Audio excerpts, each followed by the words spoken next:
This broadcast is brought to you by Scenic Productions LLC and fueled by the following. Flicka's Tax Service. With tax season just around the corner, visit Flicka's Tax Service in Taylorsville, Mississippi, providing expert knowledge on all returns from 1040EZs to corporations as well as payroll. Flicka's Tax Service. Call 601-785-6900. Southeastern Baptist College, empowering students to reach their spiritual, academic, and athletic potential. Discover the difference at your hometown college. Southeastern Baptist College, equipping the saints. Having AC issues? Does your vehicle no longer drive like new? Head on over to Keys Automotive in Laurel. Keys Automotive specializes in repairing foreign and domestic vehicles. Keys Automotive, located at 623 Arco Lane in Laurel, or call Charles Keys at 601-649-0517. Hey, this is Sam White, offensive lineman for the Northeast Jones Tigers. Thank you for listening to NEJ Tiger Talk, brought to you by Scenic Productions LLC.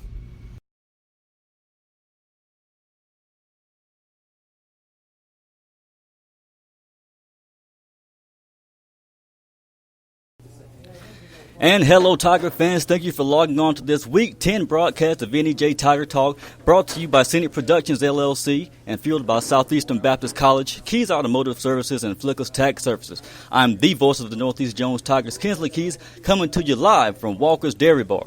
And as usual, I'm here with Coach Braddock and offensive line coach Ryan Milner, who's also representing the Scenic Productions LLC players of the game. Left tackle Sam White, left guard Corvion Harrison, center Hayden Smith, right guard Ethan Moss, right tackle Alan McCree, tight end Christian Lowry, and right guard Justin Montgomery, who all happen to be with us on the show today. Let them hear you, guys. You gotta love that sound, guys. Well, all right, Coach, let's get right into it. Although the outcome wasn't in the Tigers' favor, what are your thoughts about the game from all angles, offense, defense, and special teams? Well, first, I think we need to give a shout-out to our main man around the jungle. That's Troy, Mr. Jones. He came to the dairy bar to hang out and eat with us today, so we glad he's here with us today. You know, about the game, same thing I told the kids. We played probably the best team we've played since West Jones, and I thought minus 4 or 5 plays on offense, 4 or 5 plays on defense, and a couple on special teams, we played really well. But those big plays happened to be huge. Like on defense, they were scoring plays. So there was a lot of positive plays for the Tigers, even defensively. But when we had a bust, it was too big of a bust, and you can't do that against a good team. So I love the way we fought. I love the way we competed. But you always want to be on the other side of the spectrum. But like I said, as far as effort and that type thing, I was pleased with the kids. All righty. Well, for pretty much most of the first half, it was a rather intense ball game with both teams scoring back to back. Then it seemed the Tigers kind of let off the gas with scoring. What would you say was the cause of that? Well, that's what I was referring to. I think it's one of our better games offensively. The only mistake or two we made were big ones. You know, there was a fumble early, and then I think we had a couple of penalties.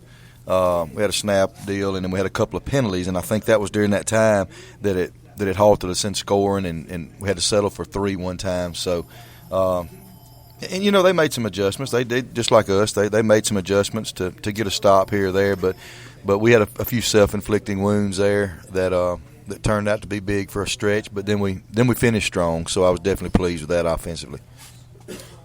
Now, again, offensively, let's talk about the performance of some of the receivers who really made some big plays.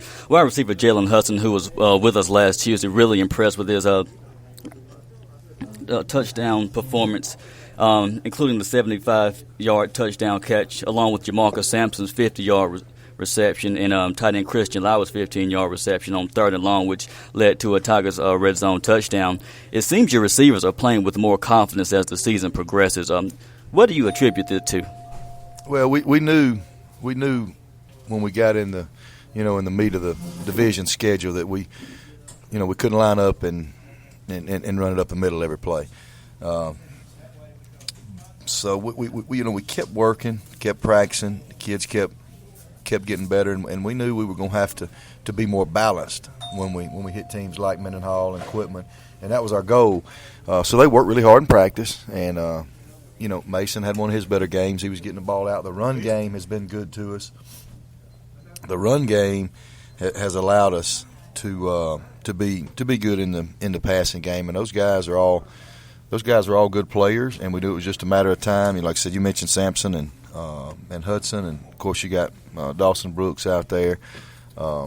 They all do a really good job. Charlie Strickland, they do a good job. So it was just a matter of time.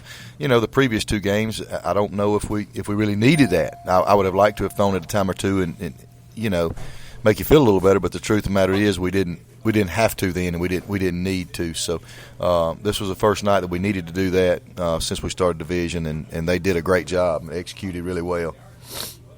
All right, now defensively, during the second half, it seems there was some busted coverages as some of the equipment receivers were pretty much wide open, which led to scores of really big gains. Will you shed some light on that situation?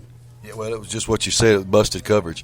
That's what I said. They was some passing plays we kids did great, did exactly what we asked, and we got some stops. But when we busted, it wasn't just a 5 or 10 yard pass reception or a run. It was a score, and that was the case. There was some busted coverage. One time we were in cover 4, which is 4 deep, and the guy runs an out route and flashes in front of us, and we jump the out route, and then he runs vertical down the field on our corner. Then the next time we were in man coverage, and you get another out route, the guy flashes, and we come off and don't stay with our man. So we had a couple of busts, but those are things you can get fixed. The kids understand what the mistakes were, and we'll have an opportunity to get those fixed.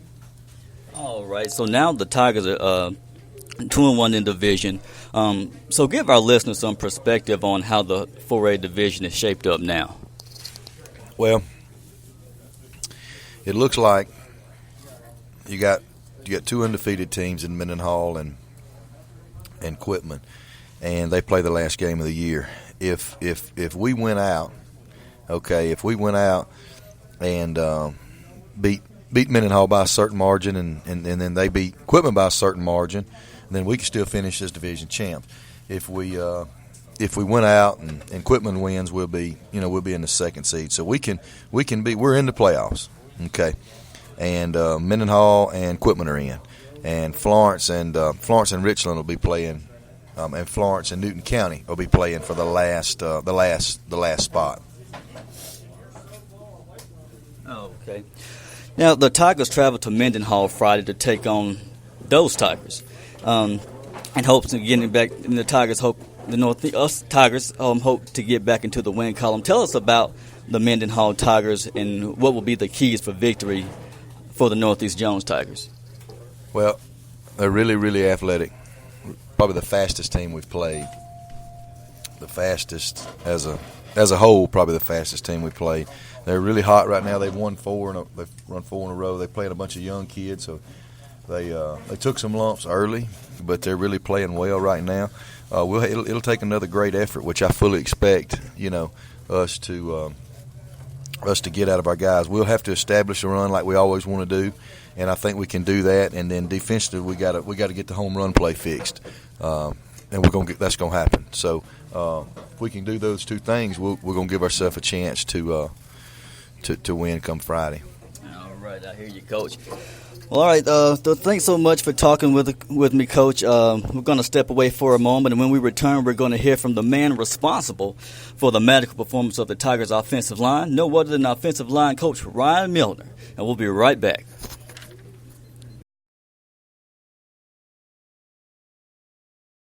This broadcast is brought to you by Scenic Productions, LLC, and fueled by the following.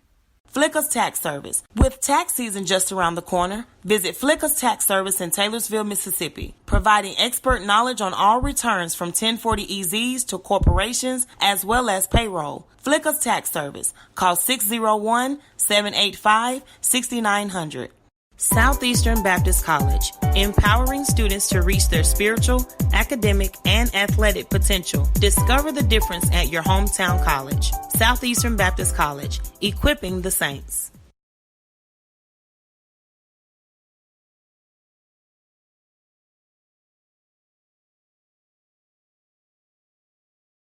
Having AC issues? Does your vehicle no longer drive like new? Head on over to Keys Automotive in Laurel. Keys Automotive specializes in repairing foreign and domestic vehicles. Keys Automotive, located at 623 Arco Lane in Laurel, or call Charles Keys at 601-649-0517. Hey, this is Tony Barnes, running back for NEJ Jones Tigers. Thank you for listening to NEJ Tiger Talk, brought to you by NEJ Production, LLC.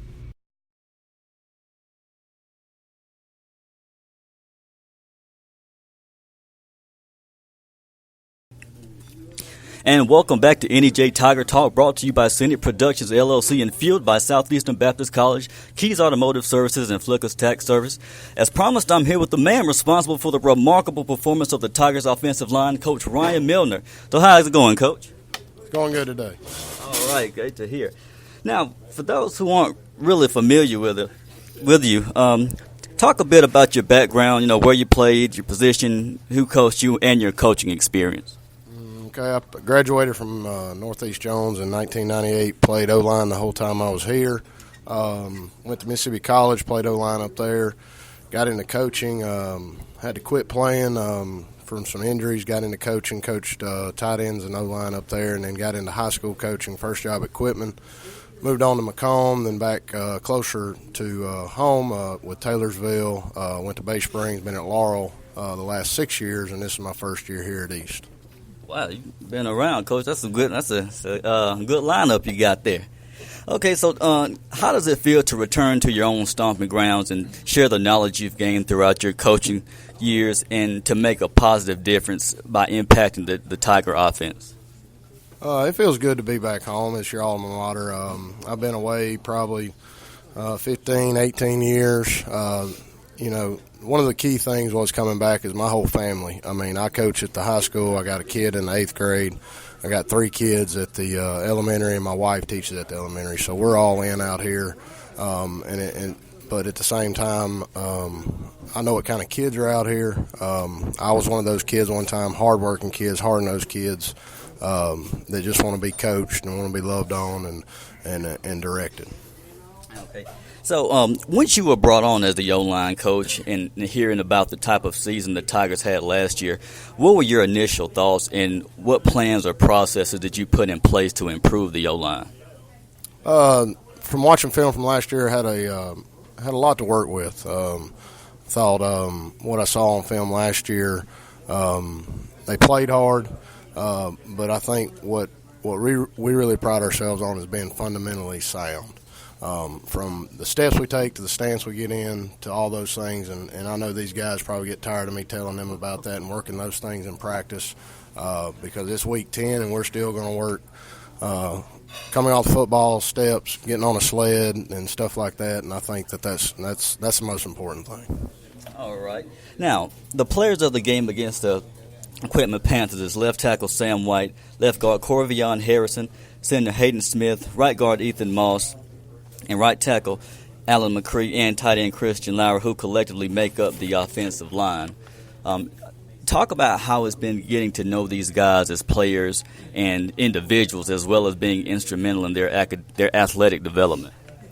Just a great group of young men. I consider it a privilege to get to know them. Not only as just me as a coach, but them as a players, but trying to create a relationship with them because I know right now that I could call some of my high school coaches that coach me out here at East and we can still pick up a conversation and things like that. But they're just a great group of guys to be around. Smart. I got a great group of young guys also that aren't sitting at this table right now, but they work just as hard, giving looks and things like that in practice. So I've really enjoyed being around this group of guys. And that's great stuff to hear, Coach Mel.